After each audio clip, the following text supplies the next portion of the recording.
The garden is very happy this year, really abundant.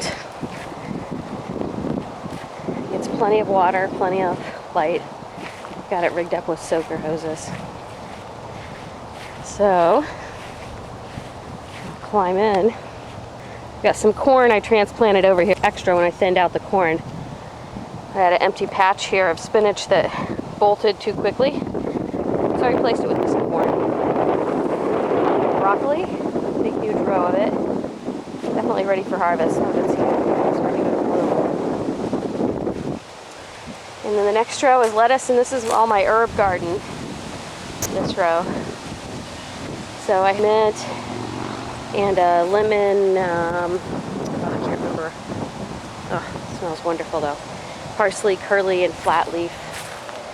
Tons of basil. And that is cilantro and chives. And then I have a huge row of tomatoes that goes down both sides. So these are all Roma. And the ones behind us are Big Boy. And then here in the back row is all the rest of the corn.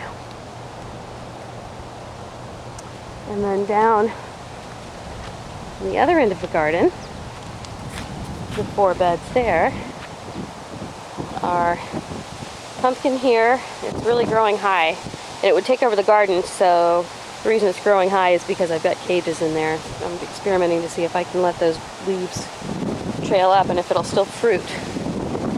So we'll see. I'm growing peas on these little pieces of lattice on all 4 corners of this apparatus. This is an upside down tomato grower. So what this thing does is plant things up here in the top. On the top I have timber, and then coming out the bottom I have tomatoes. And then what I did is at the base I planted peas around so that they could grow up it a little more easily. All right, and then in this row we have onion, red and white onion. The pumpkin kind of running over here into the cabbage and cauliflower.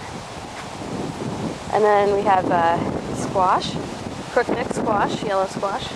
We've already had a couple harvests off of that. We got one that's probably overdue, it looks like right there. A patch of carrots here, some more peas, white tomatoes. And then back here, the last part is all the pepper plants. There's gold pepper and green pepper, Anaheim, hot peppers.